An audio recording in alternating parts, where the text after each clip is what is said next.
Chapter 1 The First Loop. Hannah Lee woke up to the shrill beeping of her alarm clock. 7 Uhr morgens. The sound drilled into her skull, dragging her out of restless sleep.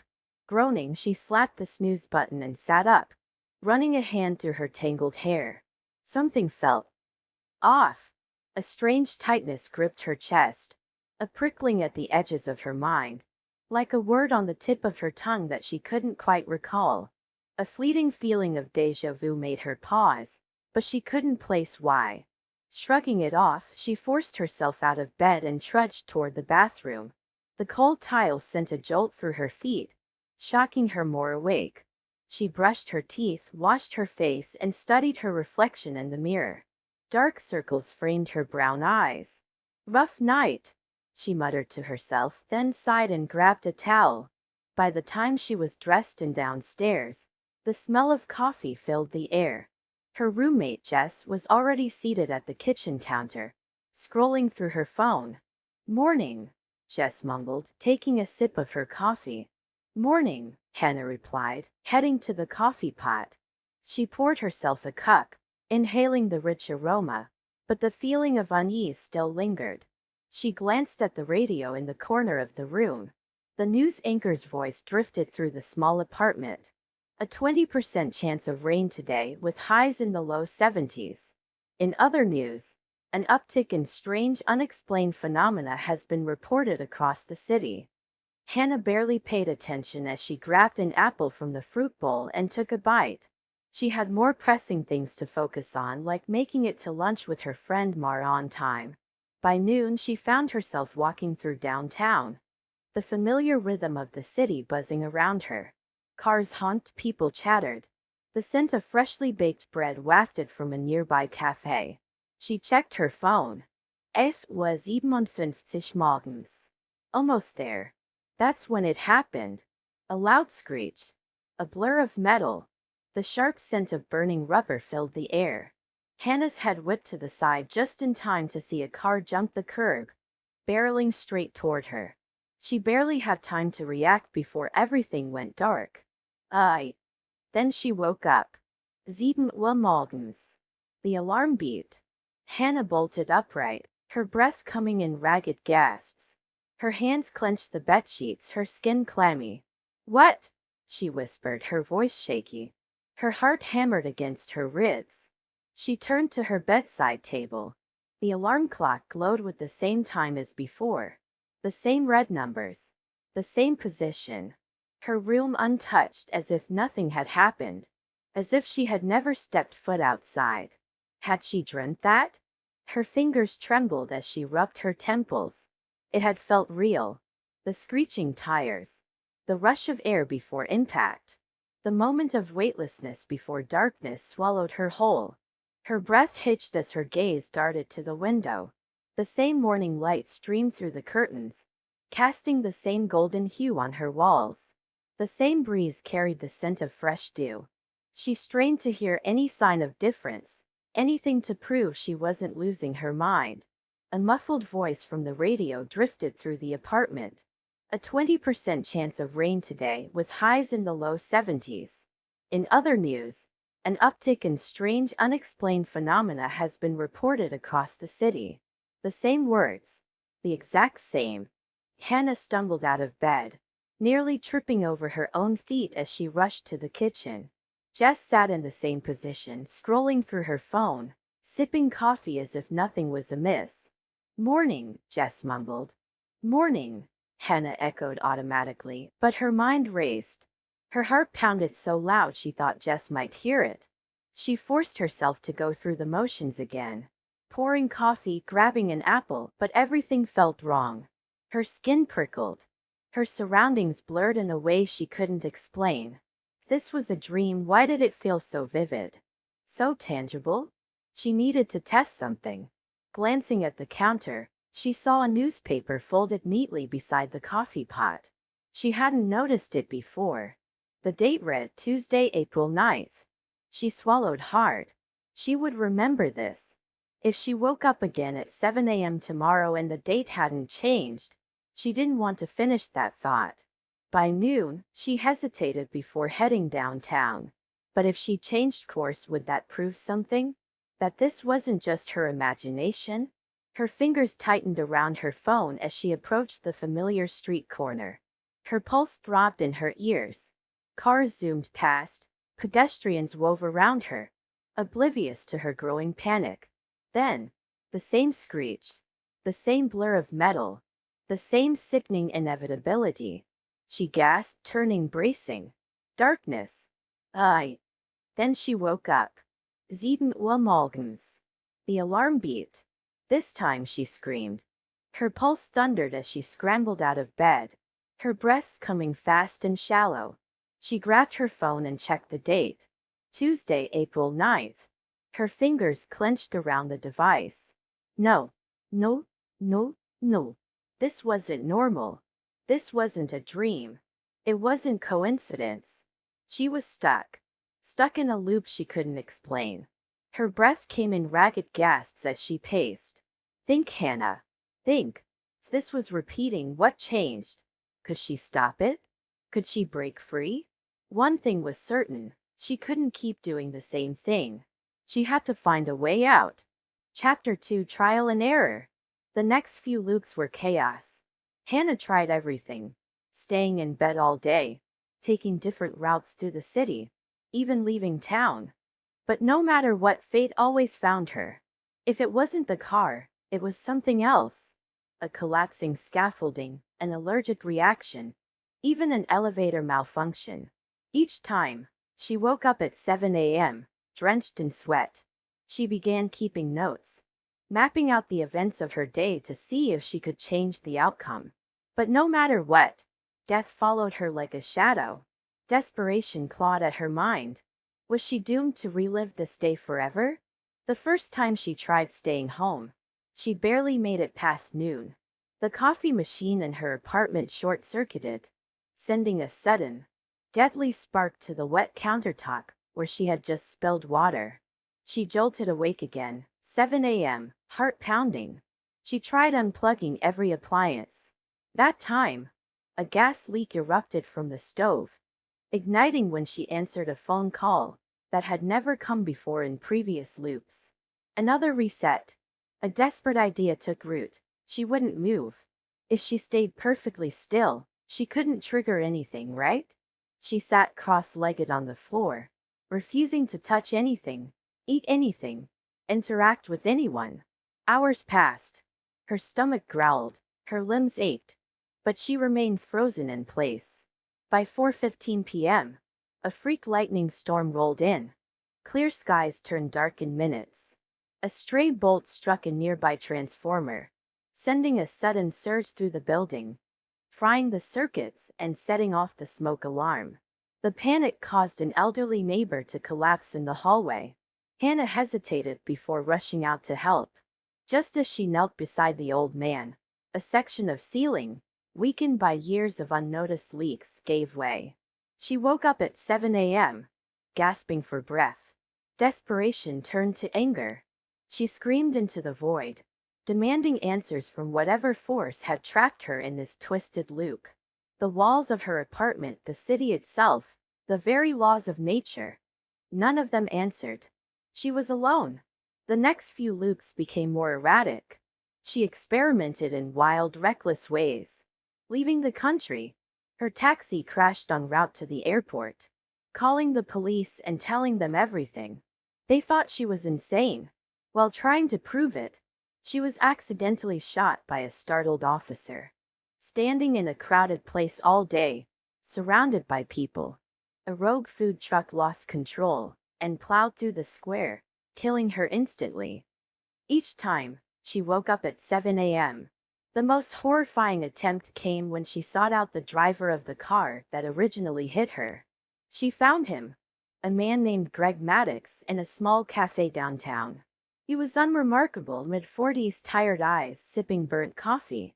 She sat across from him, gripping the table so hard her knuckles turned white. "You hit me," she whispered. "On the corner of 5th and Pine." His brow furrowed. "What? You were in a silver sedan." February 17th, 6:32 p.m. He blinked, confused. "That's tonight." "Yes." Her hands shook. But you won't have to. Greg looked at her like she was crazy. Look, lady. I don't know what game you're playing. I'm going to die. No matter what. He leaned back in his chair uneasy. This some kind of threat? She exhaled sharply. Just don't drive tonight. Stay home. Stay anywhere but there. Greg frowned but muttered a reluctant, fine. At 6:32 p.m., she stood at the corner watching. Greg was nowhere to be seen. Relief flooded her, but it was short-lived.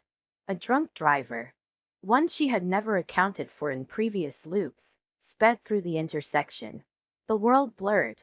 Sieben Uhr morgens. Hannah sobbed into her hands. Her notes sprawled across the floor of her apartment, like the ravings of a madwoman. Timelines, alternate choices, failed routes. Her own personal roadmap to an inescapable doom. Patterns began to emerge, and she realized the terrifying truth. The universe was course-correcting. No matter what she did, it found a way to kill her. But why? Was it a punishment? A test? Some cruel cosmic joke? She had exhausted every logical possibility, every rational means of escape. That left only one option, to fight back. If she was meant to die, then she would force the universe to work harder. She wouldn't just survive, she would find the cracks in the system. And if there were cracks, then maybe, just maybe, there was a way out. The next loop began. 7 Uhr morgens. This time, she took a deep breath and whispered, let's see who breaks first. Chapter 3, a pattern emerges. It took dozens of loops before she started noticing the little things. The street musician she never paid attention to before. The man in the cafe reading the same book each time. The woman with the red umbrella, who always stood on the corner before the accident. There was a pattern. And if there was a pattern, there had to be a way to break it. Hannah tested different paths, different choices. She saved a stray dog, delayed a pedestrian, and even tried to confront the driver of the car. Each attempt changed details, but not the result. Until finally she saw it, something she had never noticed before. The man in the cafe. His book had a name on the cover, The Art of Destiny, and he always left exactly 5 minutes before the accident. Hannah's pulse quickened. Maybe he knew something. The first confrontation. The next loop. She entered the cafe and sat at the table nearest to the man. He had dark, slightly disheveled hair, and the air of someone lost in thought. He sipped his coffee slowly, his fingers idly turning the pages of the book. She had never gotten a good look at his face before, but now that she was close, she saw his eyes held a certain knowing depth, as if he were expecting something. She cleared her throat. "Excuse me," she said. He looked up, his eyebrows raising slightly. "Yes, that book," she said, pointing at it. "I've seen you reading it every day." He glanced down at the cover and smiled faintly. "It's a good book." "What's it about?" "Patterns," he said. "Connections between people, between choices." Hannah felt her heart race. This couldn't be a coincidence. "Have you ever noticed anything strange about this day?" The man tilted his head. "Strange? Like something repeating? The same people, the same events?" His smile deepened, but he didn't answer immediately. He closed the book, tapping his fingers against the cover. "And what makes you ask that?" Hannah hesitated. She had no way of knowing if he was part of this, or just another player in the repeating loop. She decided to push forward. "Because I've lived this day before. Many times." His expression didn't change. And every time, there's an accident outside. And every time, I try to stop it, but I fail." The man leaned forward slightly. "And yet you're still trying." The clue. That response caught her off guard. "Of course I am," she said. "What else am I supposed to do?" He exhaled slowly and placed the book on the table. "There's something I need you to understand," he said, his tone measured. "You see the pattern. That's good. But knowing the pattern is only the beginning. The real question is, do you understand the purpose of the pattern?" Hannah frowned. "What do you mean?" You assume the accident is the thing that needs to be stopped. But what if that's not the point of this loop at all? A chill ran down her spine. Then what is?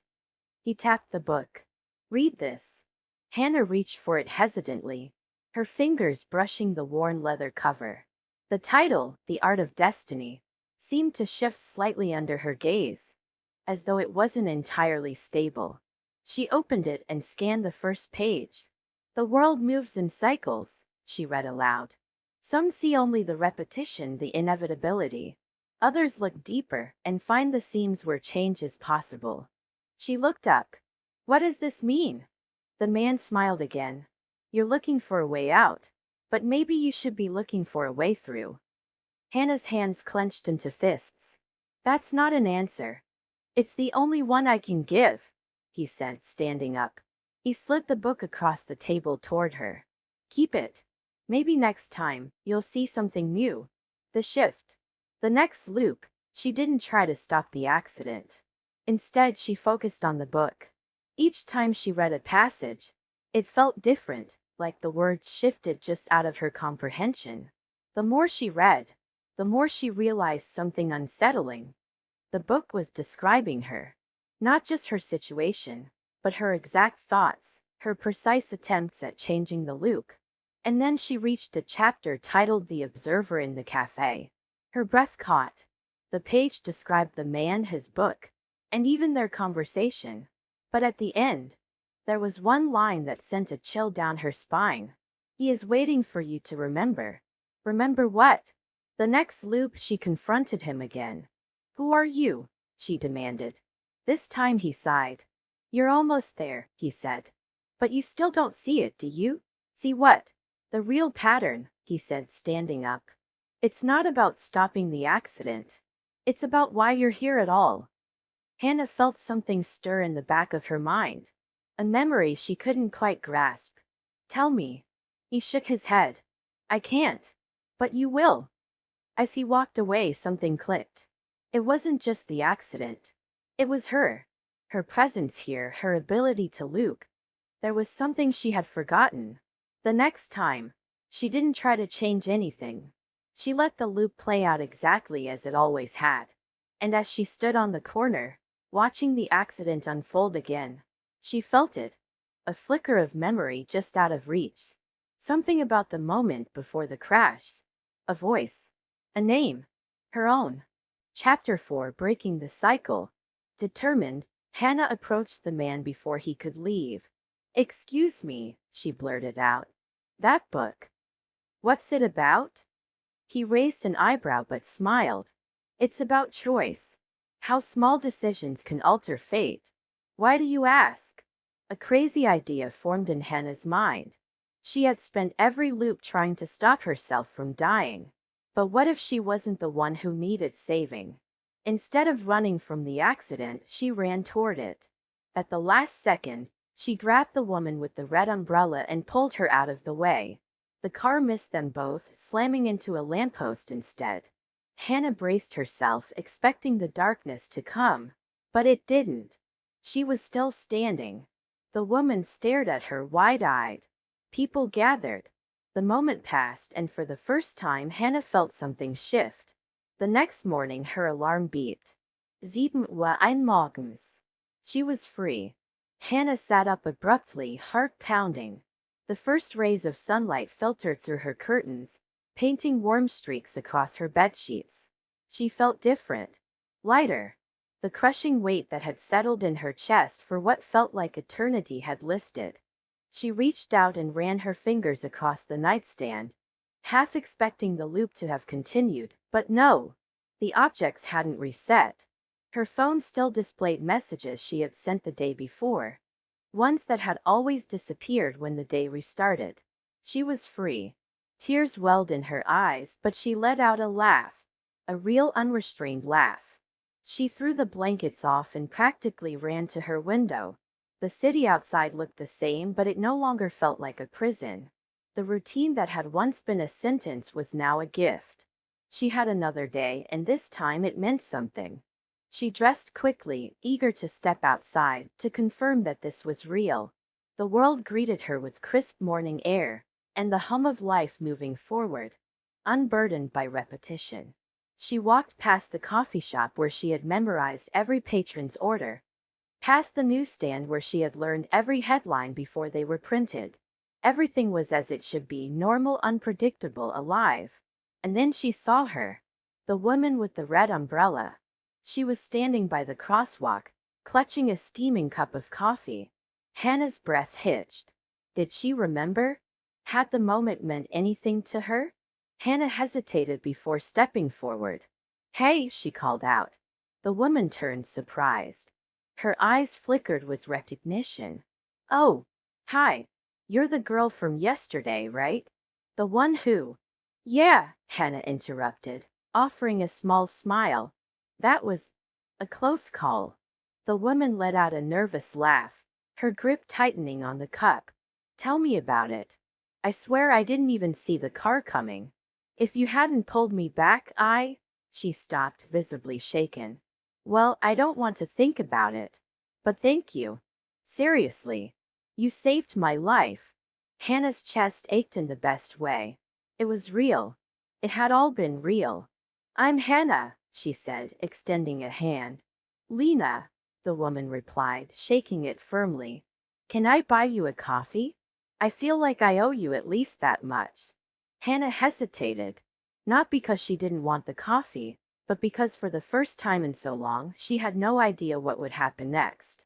And that was exhilarating. "Sure," she said. "I'd like that."